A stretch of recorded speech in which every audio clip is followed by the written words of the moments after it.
성경 말씀은 사무엘하 18장 19절 말씀.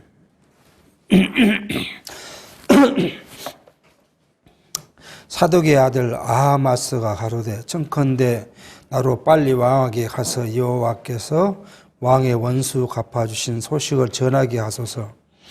요압이 저에게 이르되 너는 오늘 소식을 전할 자가 되지 말고 다른 날에 전할 것이라.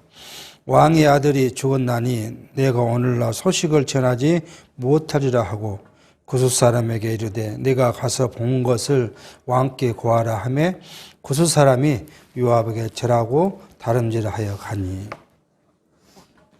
오늘 지난 시간에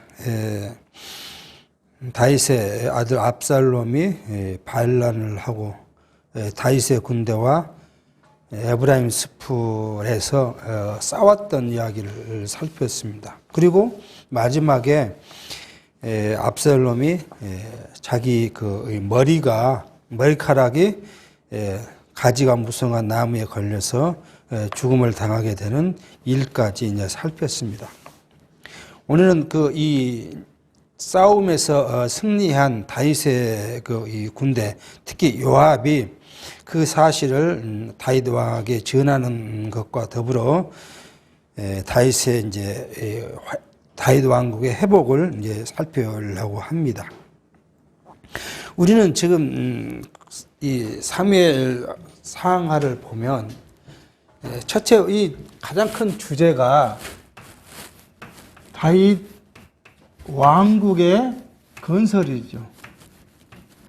그것을 첫 번째로 살폈던 것이 다윗의 이 준비 과정에서 태어난 것, 태어난 일에 대해서 살폈고요. 두 번째는 이제 다윗 왕국을 이제 준비 중에서 먼저는 사무엘이란 선지자를 이제 탄생시키고 그리고 그의 성장 과정을 살폈으며 사무엘을 통하여 이제 사울 왕을 이제 세웠던 일을 이제 살핍니다. 그리고 이 사울 왕을 통해서 다윗의 이제 나라가 건국됐는데 그 중에 첫 번째가 뭐냐 그러면 사울로부터 시련을 당한다 하는 것이죠. 이런 시련 중에서 결국은 나중에 건국을 하게 되고 네 번째 이제 다윗 왕국의 형통을 이제 우리가 살펴가는데 그 중에서 우리가 첫 번째는 다윗의 이제 범죄와 다윗의 하나님께서 징계하신 일들을 이제 살펴봤습니다. 이런 다음에 우리가 살필 것이 뭐냐면 이제 다윗 왕국의 회복이에요. 쉽게 말씀해서 이 다윗이 아들의 반란으로 어디에 있어요? 예루살렘에서 어디로요? 여기 마하나임으로 도망을 갔죠. 이 왕은 이 왕궁에서 도망을 피신을 갔는데 이 싸움에서 승리하고 다시 예루살렘으로 이제 돌아와야 돼요. 그게 회복이죠. 왕국의 회복. 그것을 이제 지금 현재 오늘 살핀 것은 여기에 있었던 일이고 그 이어서 다윗이 예루살렘으로 돌아감으로써 그 왕국이 회복된 사실을 이제 살펴가려고 합니다. 자, 오늘 본문에 보니까 이 싸움이 이제 끝났죠. 그러니까 사독의 아들 아하마스가 요압에게 이 사실을 왕께 전하게 해달라고 그렇게 지금 이야기합니다. 그러니까 요압은 그걸 허락하지 않습니다. 오늘 지금 다윗의 아들 압살롬이 죽었는데 이런 사실을 너가 오늘 알릴 것이 아니고 다음에 알려라. 그렇게 지금 이야기합니다. 그리고 나서 구스 사람에게 이 일을 고하라고 요압이 이야기함으로써 구스 사람이 요압을 절하고 갔다. 그렇게 지금 오늘 본문은 이야기하고 있습니다. 지난 시간에 우리는 압살롬이 자기를 찬양해주고 기릴 사람이 없으므로 스스로 비를 만들어서 왕의 골짜기에 지금 그 빚을 세워놨는데 그게 오늘날까지 있었다. 그런 이야기를 지금 이야기를 했던 것을 우리가 생각합니다. 그러니까 여기 지금 아하마스는 이 아하마스는 마하나임에 있지 않고 지금 전쟁터에 지금 있었던 것 같습니다. 그래서 이제 아하마스가 역시 이 예루살렘에서 다윗에게 모든 일을 전달했던 것처럼 이 전쟁의 사건도 지금 전달하려고 하는데 요압이 그것을 저지하고 있습니다.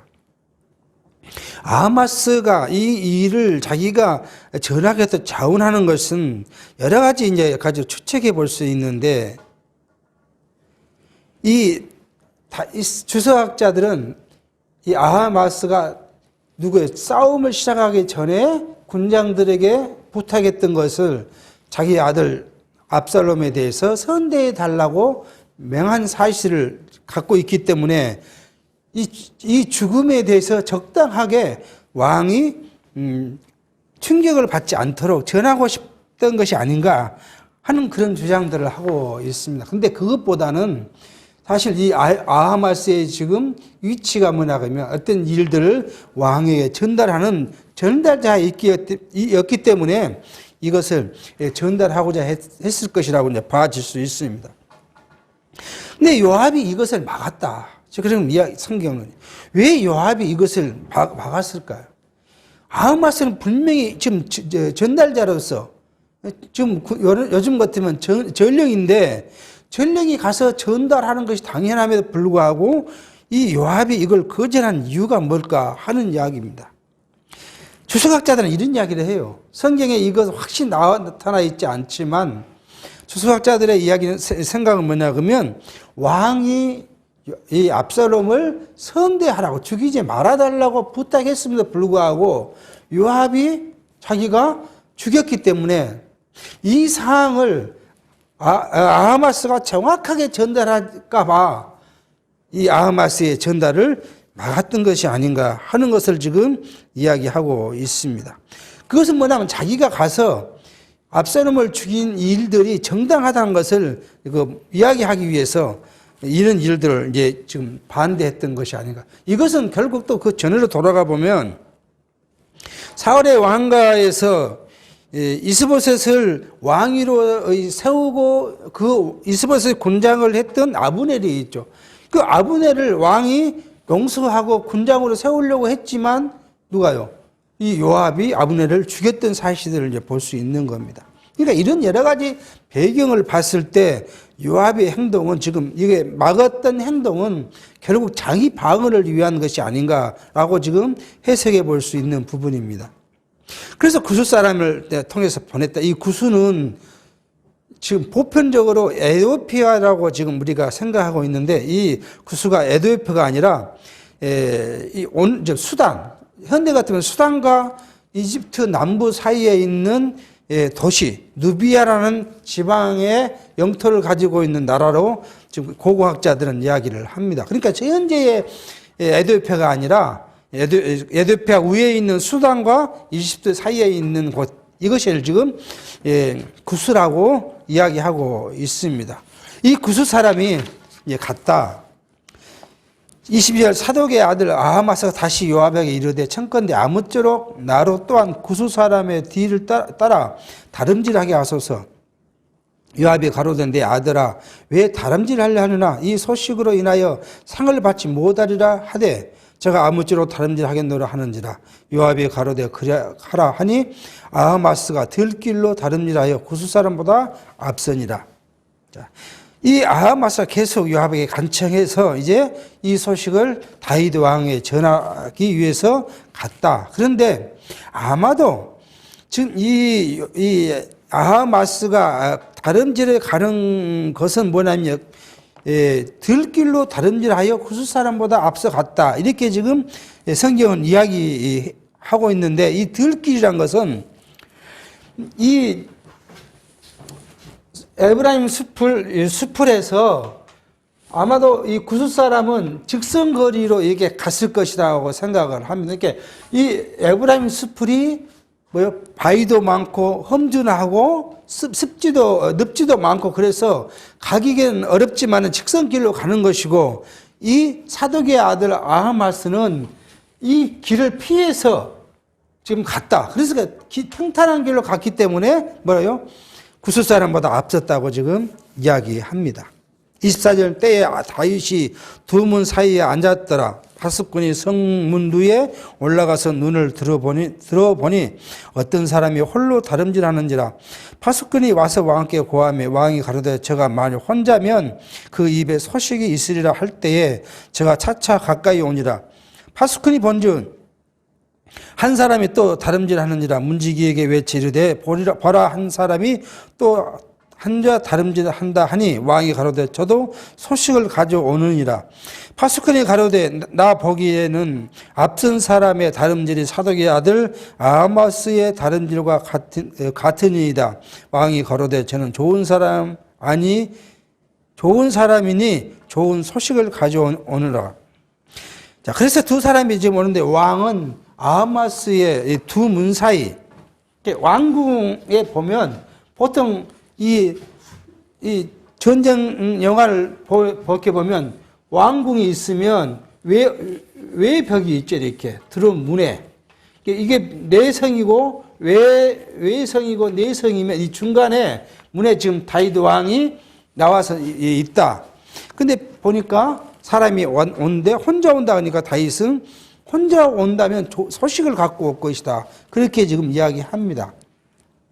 아마도 이 싸움에서 패했다면 어떻게 해서 패잔병들이 같이 올 것이기 때문에 여러 사람이 와야 되는데 혼자 왔다는 건 뭐요? 아마 승리의 소식을 갖고 오지 않겠는가 하는 것이고, 더더욱이 이제 오는 사람이 누구예요? 사독의 아들 아하마스 같다니까 그런 좋은 사람이기 때문에 좋은 일을 가지고 올 거라고 지금 왕이 이야기를 합니다. 28절 아하마스가 외쳐 왕께 말하되 평안하옵소서 하고 왕 앞에서 얼굴을 땅에 대고 절하여 가로되 왕의 하나님 여호와를 찬양하리로소이다. 그 손을 들어 내 주 왕을 대적하는 자들을 붙여주셨나이다. 왕이 가로되 소년 압살롬이 잘 있느냐? 아하마스가 대답하되 요압이 왕의 종 나를 보낼 때에 크게 소동하는 것을 보았사오나 무슨 일인지 알지 못하나이다. 왕이 가로되 물러 곁에 서 있으라 하며 물러나서 섰더라. 아하마스가 와서 왕에게 이야기하는데 왕은 제일 먼저 궁금한 건 뭐예요? 자기 아들 요압이 잘 있냐? 죽지 않고 잘 있느냐고 지금 묻습니다. 아하마스는요, 이 사실을 알고 있음에도 불구하고 왕의 충격을 완화시키려고 자기가 올 때 무슨 소란스러운 일이 있었는데 그게 무슨 일인지 잘 모르고 지금 왔고 나는 승전한 것만 전합니다.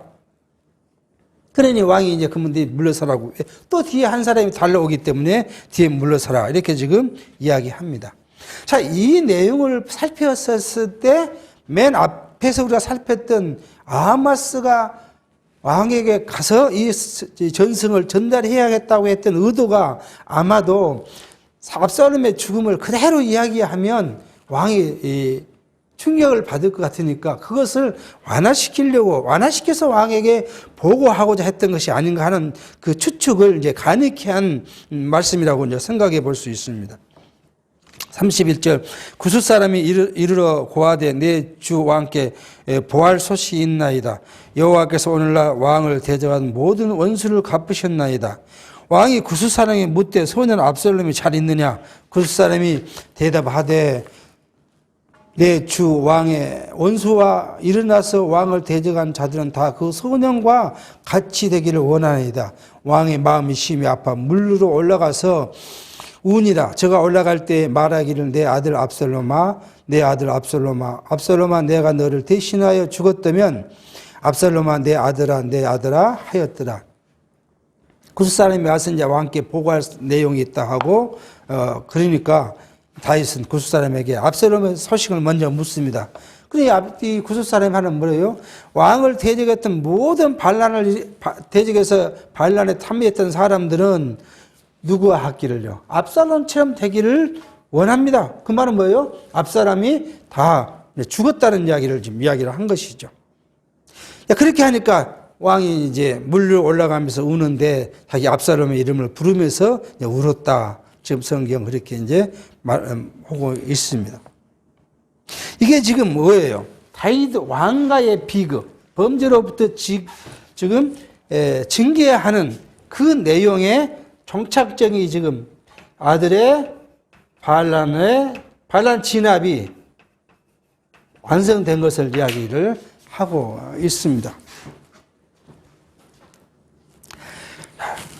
이렇게 된 이제 상황에서 압살롬을 죽인 요압. 이 요압은 사실 나중에 전에도 말씀드렸지만 아도니아 편을 들어서 솔로몬의 왕이 된 것에 대한 반기를 들었던 일들을 우리가 볼 수 있는데 그런 일련의 사실들은 요압의 성격이 다분히 정치 성향이 높았다 하는 것을 볼 수 있습니다.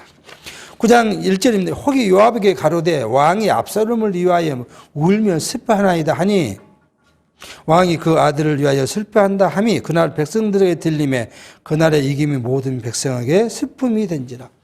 전쟁에서 이기고 돌아온 사람들이 왔는데 요압이 어떤 사람이 나서 요압을 이야기합니다. 지금 왕이 전쟁에 승리한 것에 대해서 기뻐한 것이 아니라 아들 죽음 때문에 슬퍼한다고.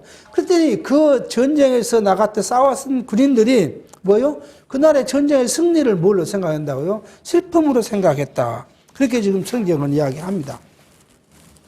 그날의 백성들이 싸움에 쫓겨 부끄러워 도망함 같이 가만히 성으로 들어가니라.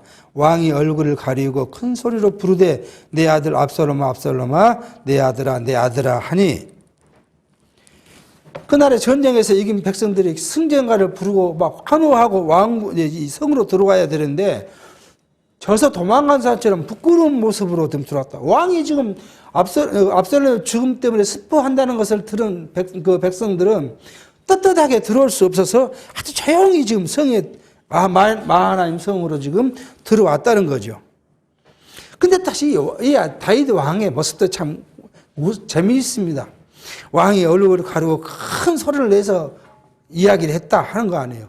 그러니까 이런 것은 다분히 어떤 제스처인 거 아닌가 해요. 요압이 자기 아들을 죽인 사건에 대해서 요압의 정면적으로 너 왜 내 아들을 죽였냐 이렇게 말하지 않고 그 말을 지금 큰 소리로 내면서 우는 그것으로 지금 자기의 심정을 요압에게 전달하고 있지 않는가 생각해 볼 수 있는 부분이라고 봅니다. 요압이 집에 들어가서 왕께 말하되 왕께서 오늘 왕의 생명과 왕의 자녀의 생명과 첩첩들의 생명을 구원한 모든 신복의 얼굴을 부끄럽게 하시니 이는 왕께서 미워하는 자는 사랑하시며 사랑하는 자는 미워하시고 오늘 장관들과 신복들을 멸시하심을 나타내심이라. 오늘 내가 깨달으니 만일 압살롬이 살고 오늘 우리가 다 죽었다면 왕이 마땅히 여기실 뻔하였나이다. 이제 곧 일어나 나가서 왕의 신복들의 마음을 위로하여 말씀하옵소서. 내가 여호와를 가리켜 맹세하옵나니 왕이 만일 나가지 아니하시면 오늘 밤에 한 사람도 왕과 함께 머물지 아니할지라. 그리하면 그 화가 왕이 젊을 때부터 지금까지 당하신 모든 화보다 더욱 하심이다. 요압이 지금 다윗 왕에 들어가서 이제 진언을 하지요. 그 진언을 하는데 그냥 진언한 것이 아니라 사실 협박을 지금 하고 있는 걸 볼 수 있습니다. 첫 번째는 뭐라고요? 왕은 왕의 생명과 왕의 자녀의 생명과 첩첩들의 생명을 구원한 모든 신하들을 지금 부끄럽게 하고 있다. 지금 왕의 행위가 지금 그렇다는 거잖아요. 그리고 왕이 지금 보니까 왕을 미워하는 자를 사랑하고 왕을 미워하는 누구죠? 압살롬이잖아요. 반란하는 자를 사랑하고 왕을 사랑하는 자, 왕을 따라서 목숨을 아끼지 않은 자들을 미워하는 것 같다. 그러니까 이런 일이 지금 군장들과 신복들을 멸시하는 일이고 이 멸시함을 받은 신복들은 어쩐다고요? 오늘 만약에 이런 생각을 한다는 거죠. 우리가 다 죽고 압살롬이 살았다면 왕이 당연한 것처럼 기뻐했을 것이라고 느껴집니다. 좀 완전 왕에게 지금 이 칼대지를 좀 들고 있는 상황이죠. 그러니까 이제 일어나서 그러지 마시고 나가서 싸움에서 더러운 사람들을 위로해 달라고 이야기합니다. 그러면서 이야기하죠. 만약 그렇지 않고 왕이 계속 슬퍼하고 나가서 전쟁에서 이기고 돌아온 사람들을 이루어오지 않고 계신다면은 오늘 밤에 모든 사람들이 왕을 배신하고 떠날 겁니다. 그럼 왕을 떠나버리면 왕이 젊어서부터 언제부터요? 사울로부터 피신했던 이런 그 시련보다도 더 큰 환란을 당할 수 있으니 왕은 이제 슬픔을 거두고 나가서 백성들을 지금 위로해 달라고 이야기를 합니다.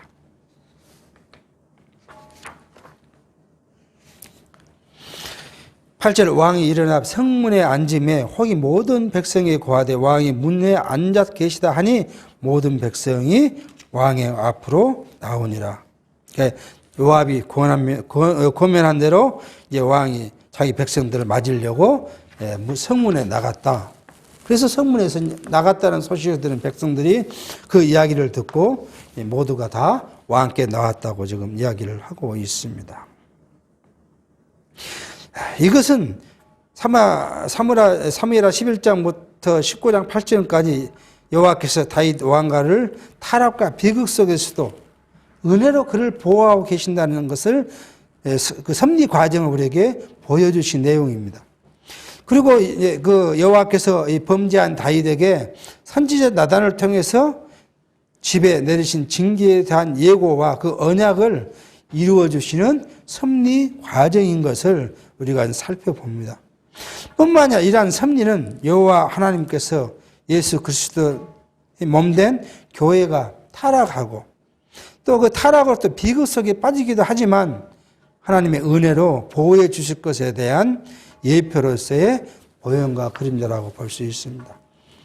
현대 교회를 살펴보면 얼마나 많은 교회들이 타락하고 부패되어 있는가를 볼 수 있어요. 그럼에도 불구하고 교회는 계속 성장해 가고 언제까지요? 그리스도가 승리하실 때까지 교회는 성장해 갈 것이고 전속에 갈 것이고 그리고 전속에 가는 이유는 뭐냐 그러면 비록 교회가 부분적으로는 타락할지라도 그리스도의 몸된 교회는 궁극적으로 승리할 것에 대한 모형적 사건이라는 것을 우리가 볼 수 있습니다. 이렇게 왕가가 이제 모든 것이 끝난 다음에 오늘 이제 회복에 대한 말씀을 살펴가려고 합니다. 이 회복에는 첫 번째는 무엇이 이제 우리가 있어야겠습니까? 자, 첫 번째는 이제 다윗이 마하나임으로 피신을 갔으니까 어디로 와야 돼요? 예루살렘 성으로 이제 다시 와야 됩니다. 다윗성으로 입성을 해야겠죠. 이게 이제 모든 것의 이제 끝판이죠. 그리고 이제 성경은 이것으로만 끝나지 않고 하나님께서는 다윗을 교훈하고 시험하시는데 이 큰 반란의 사건을 이어서 바로 또 반란이 있어요. 세바라는 사람이 반란을 합니다. 이 세바의 반란을 또 뭐요? 다 진압시키는 일들을 해요. 그러니까 이런 과정에 보고 다윗은 하나님을 찬송해요. 찬송하게 합니다. 이게 다윗의 회복의 첫 번째 사건이에요. 두 번째는 이제 이렇게 다윗이 다시 돌아와서 강한 국가를 만들고 세바의 반란을 진압함으로써 통일 왕국을 만들고 이런 과정을 보면서 다윗이 언제부터요? 사울 때부터 있었던 여러 가지 사건들을 통해서 느꼈던 하나님에 대한 찬송을 이제 한 다음에 하나님께서는 두 번째로 뭐 하시냐 그러면은 회복의 두 번째로 다윗을 통해서 다윗에게 이런 교훈을 하시죠. 교훈을 하시고 마지막에 다윗에게 하시는 건 뭐냐면 시험을 통한 교훈을 했어요. 승리를 통한 교훈을 하시고 시험을 통한 교훈을 하시는데 이 시험은 뭐예요? 다윗이 하나님을 의지하지 않고 사람을 의지하려고 군사를 세다가 하나님께서 그 징계하신 내용이 있습니다. 이렇게 해서 사무엘 하가 다 마지막을 이제 할 것인데 오늘 다윗의 입성을 지금 이제 살피려고 합니다. 8절 하반절 이스라엘은 이미 각기 장막으로 도망하였더라.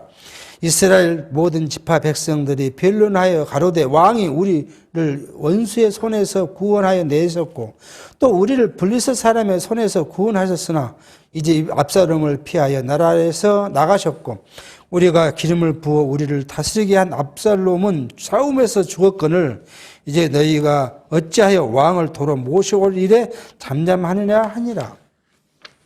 이스라엘은 각 도망갔다는 건 뭐죠? 이 전쟁에서 압살롬을 따랐던 반란 군들은 각기 이제 살아남은 자들은 패해서 도망을 갔고, 그러고 나서 이스라엘 사람들 이제 이 반란에 참여하지 않았던 지파들이죠. 그 모든 지파들이 모여서 변론을 했다. 어떤 변론이에요? 바로 이거죠. 입성. 왕이 예루살렘 다윗성에서 일이 나갔는데 이게 압살롬이 죽었다. 반란이 진압됐으니까 어떻게 해야 돼요?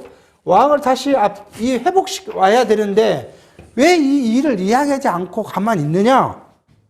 이거 빨리 해야 된다 하는 일을 지금 하고 있어요. 근데 왜요? 이제 압살롬 이 사람들이 다윗 왕에 대한 말을 이렇게 말합니다. 우리를 원수의 손에서 구원하여 내셨고 또 우리를 블레셋 사람의 손에서 구원하셨으나 압살롬을 피해서 나라에서 나갔다. 근데 우리는 무엇을 했다고요? 압살롬을 기름 부어서 뭐 했어요? 왕을 세웠고 반란을 했는데 압살롬이 이미 죽었다. 그러니 우리가 이제 잠잠하고 있으면 안 된다. 왕을 다시 예루살렘 성으로 모시는 일을 하자. 그 이야기를 지금 하고 있습니다. 그런 소리가 막 들리니까 다윗이 유대 사람들에게 말을 합니다. 11절 다윗 왕이 사독과 아비달 두 제사장에게 기별하여 가로되 너희는 유다 장로들에게 고하여 이르기를 왕의 말씀이 온 이스라엘을 왕을 궁으로 도로 모셔오자 하는 말이 왕께 들렸거늘 너희는 어찌하여 궁으로 모시는 일에 나중이 되느냐? 너희는 내 형제여 내 권리기원을 어찌하여 왕을 도로 모셔오는 일에 나중이 되리요 하셨다 하고 너희는 아마사에게 이르기를 너는 내 권력이 아니냐 내가 요압을 대신하여 항상 내 앞에서 군장이 되지 아니하면 하나님이 내게 벌리에 벌을 내리시기를 바라노라 하셨다 하라 하여. 그러니까 이게 여기에 12지파 중에서 유다지파 그죠? 여기는 유다지파죠. 유다지파를 제외한 10지파가 왕을 이리 다시 오자. 10지파가 왕을 다시 예루살렘으로 모시고 오자고 이야기하는데 왕의 혈육인 유다지파가 왜 아무 말도 하고 있지 않느냐 하는 것이죠. 근데 여기에는 왕의 심정이 이해된 것이 있어요. 왕이 스스로 아들의 반란으로 이 예루살렘에서 나갔으면 자기 발로 스스로 걸어 들어온다는 게 민망한 사건이 되겠죠. 그러니까 어떻게든 유대 그 지파 사람들이 왕을 모셔오자 그러고 나가서 모셔오도록 일을 벌려야 왕이 오는 것도 좀 떳떳해 보일 수 있는 것이죠. 그러니까 이 유다 지파에게 왜 너희들은 가만히 있냐고 지금 이야기를 합니다. 뿐만 아니라 만약 유다 지파가 왕을 모셔오는 일에 나서지 않고 이 10지파가 모셔오는 일에 나서서 결정을 하면 다윗은 어디로 가야 돼요? 예루살렘으로 간 것이 아니라 10지파 다른 지파의 성으로 가야 돼요. 그러면 그게 뭐가 안 돼요? 하나님께서는 이미 예루살렘에 하나님의 성전을 짓고 하나님과 약속을 했던 예루살렘으로 돌아가지 못하는 일들이 이제 벌어지기 때문에 다윗이 유대 자기 동족들에게 자기 모셔오는 일을 빨리 나서 달라고 이야기를 하면서 아마사는 누구예요?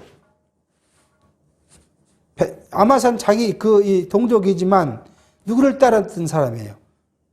바로 압살롬을 따랐던 사람이기 때문에 이 아마사를 자기의 군장을 삼으려고 했다. 왜요? 요압을 내치고 자기 군장을 삼으려고 한다. 그런 이야기를 지금 이야기를 하고 있는 걸 봅니다.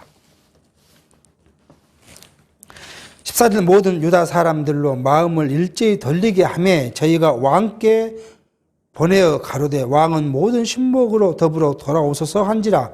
왕이 돌아와 요단의 이름에 유다 족속이 왕을 맞아 요단을 건너려 하여 길가로 오니라. 왕이 이제 에브라임 마하나임에서 여기 길갈 여기 있죠.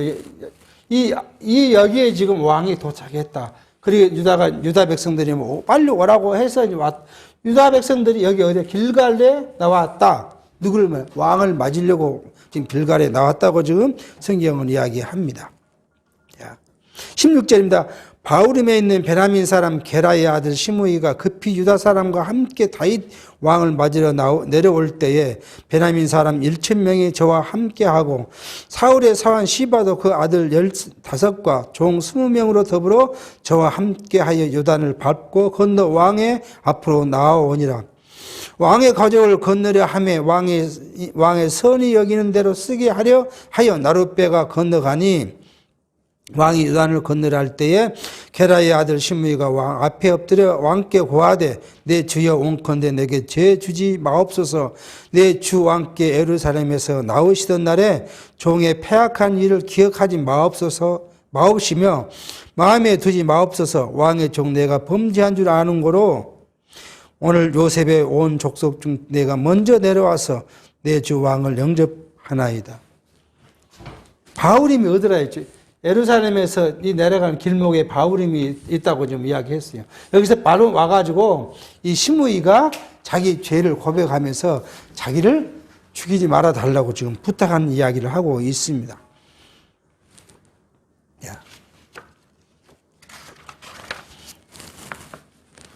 이 시므이는 언제요? 사무엘 16장 5절 이하에 봤을 때 다윗 왕이 피신 갔을 때 다윗을 저주한 사람이죠.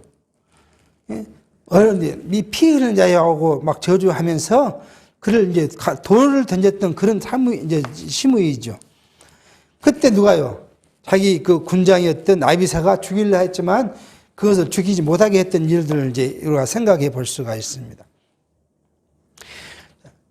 20일 수라의 아들 아비새가 대답하여 가로되 시므이가 여호와의 기름 부으신 자를 저주하였으니 그로 인하여 죽어야 마땅치 아니하나이까. 다윗이 가로되 수라의 아들아 내가 너희와 무슨 상관이 있기를 너희가 오늘 나의 대적이 되느냐. 오늘 어찌하여 이스라엘 가운데서 사람을 죽이겠느냐. 내가 오늘날 이스라엘의 왕이 된 것을 내가 알지 못하리요 하고 시므이에게 이르되 내가 죽지 아니라 하고 저에게 맹세하니라. 그 다윗의 군장인 아비새가 시므이를 죽이겠다 하니까 죽이지 말라. 오늘 지금 내가 전제식이고 다시 이스라엘 왕으로 복귀하는데 오늘 같은 날 왜 백성을 죽이려고 하느냐. 죽이지 마라. 그렇게 이야기하면서 시므이에게 내가 죽지 않을 것이라고 지금 이야기를 합니다. 이 시므이, 다윗은 지금 이 시므이를 용서한 것처럼 보입니다. 근데 사실 성경의 11기상에 가면 다윗은 시므이를 용서한 것이 아니에요. 자기의 대에는 용서해서 죽이지 않았어요. 누구에게? 솔로몬에게 죽으면서 다윗이 솔로몬에게 이야기합니다. 뭐라고요? 11기상 2장 1 다윗이 죽는 날이 임박하며 그 아들 솔로몬에게 명하여 가로되 바후림 베냐민 사람 게라의 아들 시므이가 너와 함께 있나니 저는 내가 마하나임으로 갈 때에 독한 말로 나를 저주하였느니라. 그러나 저가 요단에 내려와서 나를 영접하기로 내가 여호와를 가리켜 명사하여 이르기를 내가 칼로 너를 죽이지 아니라 하였노라. 그러나 저는 무죄한 자로 여기지 말지어다. 너는 지혜 있는 사람인즉 저에게 행할 일을 알지니 그 백발의 피를 흘려 저를 음부에 내려가게 하라. 이렇게 이야기. 그러니까 자기 누구에게요? 자기 아들 솔로몬에게 이 시므이를 죽여라고 이야기를 해요. 이게 자기는 하나님과 약속을 했기 때문에 자기는 그를 죽이지 않았지만은 자기 후대에서는 이 시므이를 이제 죽이라고 이야기합니다. 어떻게 보면 베냐민 사람들이 상습적으로 이런 반란을 일으켜요. 이 세바도 누구냐면 베냐민 사람이에요. 시므이도 베냐민 사람들이고, 이 베냐민 사람은 누구예요? 사울의 족속이 베냐민이잖아요. 그러니까 한번 왕가의 맛을 들었기 때문에 이들은 계속 반란을 하는 것을 볼 수가 있어요. 그러므로 다윗은 앞으로 어떻게 될지 모르는 이 세대에서 시므이를 죽이라고 이야기를 하게 합니다.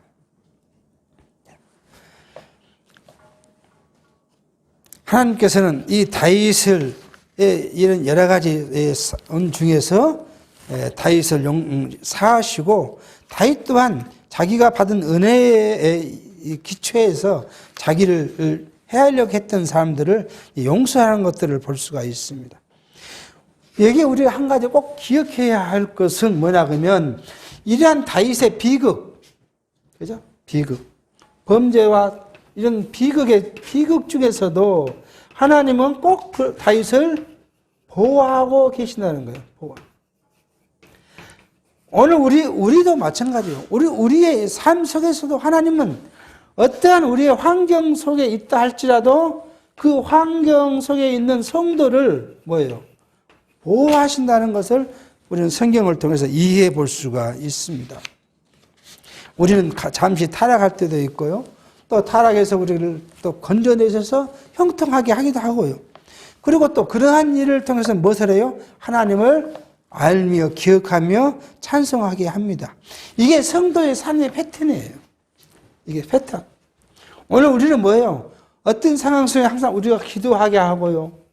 기도를 통해서 하나님의 은혜를 깨닫게 함으로써 우리는 하나님을 찬송하게 하고, 또 다시 우리는 이렇게 기도하고 찬송하고 하는 일이 성도의 패턴이에요.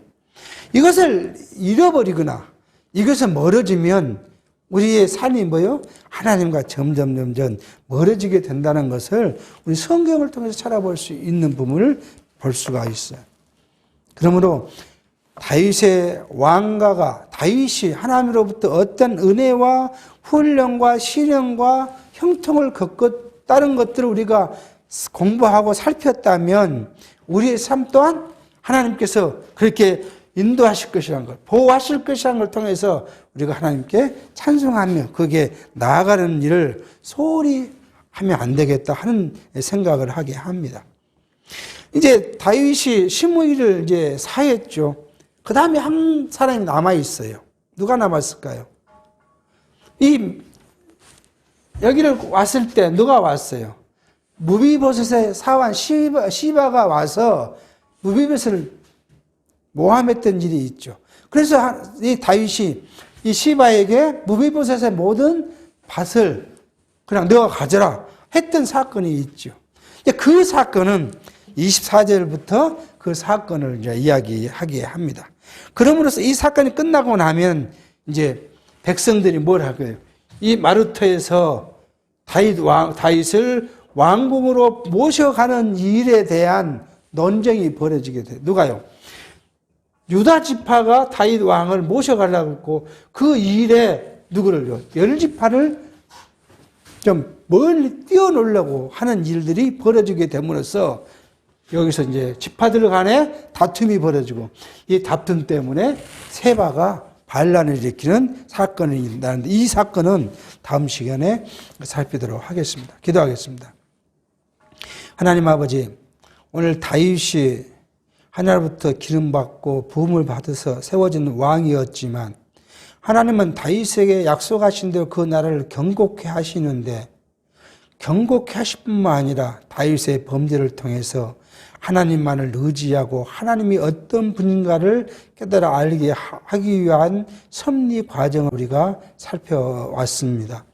하나님께서는 비록 다윗이라 할지라도 그가 잠시 범죄하도록 버려두셨다가 그 범죄에 대한 징계를 약속하시고 그 징계가 약속대로 되어지는 사건을 통해서 다윗이 하나님만을 섬기며 하나님만을 기억하며 하나님께 나아가는 일이 가장 귀한 것을 깨닫게 하셔서 죽을 때까지 여호와를 잊지 않고 살아가도록 인도하신 내용들을 살펴가운데 또한 오늘 우리도 현대를 살아가면서 우리의 삶이 어떤 상황에 있다 할지라도 하나님은 우리를 버리지 않으셔야 할 뿐만 아니라 우리의 신령한 속사람을 보호하시고 영원한 나라에까지 하나님이 인도에 가신다는 사실을 기억하면서 우리의 일생을 살아가면서 하나님께 기도하며 하나님의 은혜와 섭리에 대해서 깨달아 그것에 대한 찬송하는 삶이 이어져 갈 수 있도록 성령이 우리와 함께해 주시기를 바라옵고 예수의 이름으로 기도하옵나이다. 아멘.